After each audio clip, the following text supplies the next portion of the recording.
certain that the Mubarak himself, I mean, quite apart from his age, his regime is coming to an end, and there will be a new period opening up.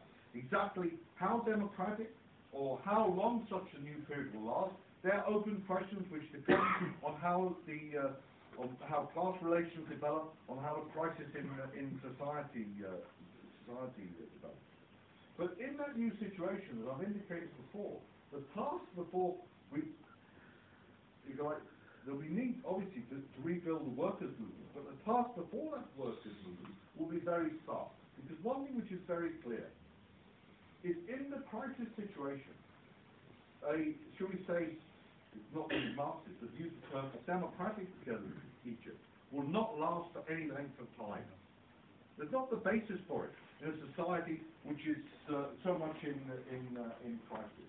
It doesn't mean it will collapse within a month or two, but over a period of time you're not going to have the establishment in Egypt of a long-lasting bourgeois democracy, a democratic capitalist regime which lasts for a whole period of time. That is not going to develop in Egypt. And therefore, before the workers' movement in Egypt will be the question of what forces it has to fight against in order to prevent reaction developing, and also the question of what the program it puts forward. As I said before, if you like, the forces in reaction in Egypt could come from different points. On the one hand, if you like, you still have the remnants of the old regime, of the old state apparatus, which is still quite powerful, which is attempting to cling on to as much support as it can actually do at the present time, and would look to how it could reassert its control. There's also the question, as I mentioned before, of the religious forces, whether they would see this as a possibility over a period of time to build mass support and for them to take over in Egypt. Something which is more complicated in Egypt, but something which I haven't mentioned up to now, and that is that 10% of the Egyptian population are Christian. And we have already seen in the past few years sectarian conflict between Christians and Muslims in Egypt, and it is a complicating factor for the religious forces. But if you had the development of, if you like, religious forces as a source of reaction, that wouldn't just mean the question of attacks on the working class. It would also pose the question of religious sectarian conflicts as well in Egypt as well, because the Egyptian Christians of Coptic are not, if you like, immigrants. They're not people who were recently converted to Christianity by Catholic or Protestant missionaries, but in fact they're the original Christian community which stemmed from the Roman times. And so they are Egyptian, just of a different religion. But that doesn't mean that you couldn't have religious conflicts developing in Egypt as well. Now, in the period that we're going into, as I said, we've passed through the first act of the revolution in Egypt. We'll pass through a number of different acts. They may set up a new government in the next few days. But that's not certain, but one thing which is certain is that that government will be the first of many governments. When you have a revolutionary situation like this, when you have the masses in ferment, the capitalists will not be able to immediately establish a secure regime. We will see one government after another in Egypt over a period of time as crises develop. You'll have possibly lulls in the movement. The periods when the movement is going up and when the movement gets down.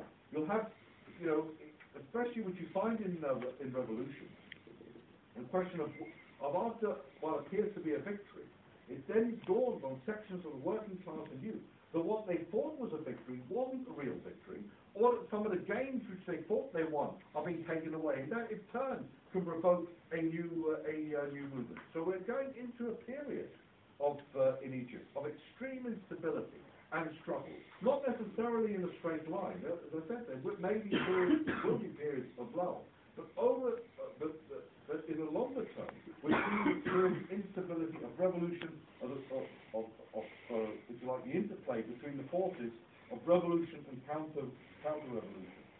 And that, for us, is the most important question, because we've been through the experience of events, the experience of struggle, that workers and youth will start to draw conclusions. Already we're starting to draw conclusions of what needs to be done. I've seen that struggle itself is not enough. That simply, if you like, occupying a square is not enough in itself. That, yes, as a symbol, that's fine at the beginning, but then you've got to go beyond it. You've got to actually have a concrete plan to fight against the enemy, in this case, a concrete plan to overthrow the regime. And through this experience of struggle, through this experience of events, more will become open to our ideas, and it is possible, hopefully for us, to first of all establish a nucleus of the CWI in Egypt, and over a period of time build a force. And the final point I want to make, this is the point I opened with at the beginning. This whole world crisis has opened up a new period, that is clear. We've seen struggles in different parts, or struggles again in different parts of Europe. There's turmoil in many countries already. That's what's happening in Ireland. We'll see that in the election at the end of this month in Ireland. The possibility that the Left Alliance, which we are leading in Ireland, may win a number of seats. We may end up even with 3 or 4 comrades of the CWI in the Irish Parliament at the end of this month. If you like, that itself, if you like, will be, if you like, one sign of the turmoil which is developing. But the question is, how do we intervene in these events? The question in Ireland, which is taken aside, is how will we use that position? It's very good if we get people elected to Parliament, but it's not an end in itself. We've got to be able to use it. How do we use it? To build our own party, to lead struggle. How do we make sure that, if you like, winning seats in Parliament doesn't become regarded, oh, we've done very well, and the comrades become self-satisfied with it? I'm not saying it will be, but I'm saying we don't just count our successes from the point of view of how many people we get elected as councillors or as members of Parliament. It's a question of constantly in struggle. And in relation to Egypt, the question is, for many of the comrades here, this maybe is the first revolution that they've, if you like, seen or experienced when they've been members of our party. And that's why it's important to study it. Every country has its own unique characteristics, as I said earlier. But there are also some general themes which we can learn from. Obviously, we're not going to have in Wales or in England exactly the same events as in Egypt. But nevertheless, from the point of view of how struggles develop, and how, as a certain stage, revolutionary struggles develop, it's important for us to have an understanding, to learn from history, and then be able to apply that concretely to the situation which is unfolding. I made reference to 1917 a number of times, to the Bolsheviks in 1917. And if you look at the Bolsheviks before 1917, they studied the French Revolution, the Paris Commune of 1871, and the failed Russian Revolution of 1905. Why did they study those historic events? To learn from them, to learn something about the dynamics of revolution, of how to intervene. Obviously, 1917 was different from 1905. It wasn't simply a repeat. That's quite clear. But they had a certain understanding. And therefore, from our point of view, we can be enormously inspired by the movements in Egypt. It shows that any regime, no matter how rotten, no matter how dictatorial, it can be overthrown. There's no such thing as a permanent dictatorship in this world. Sooner or later, all these dictatorial regimes can be brought down. That's the first thing. That's why it's inspiring.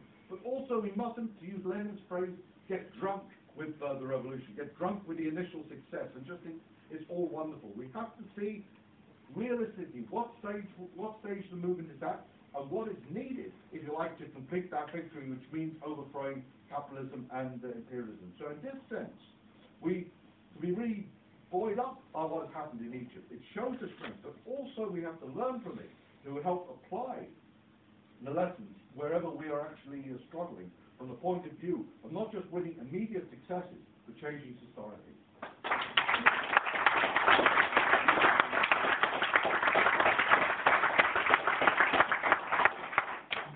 Thank you very much. Quite fantastic incident for this discussion. I've got two questions. I've kind of got lots of questions. First of all, I have to say, we've also been a British class together, and we asked to defend a female.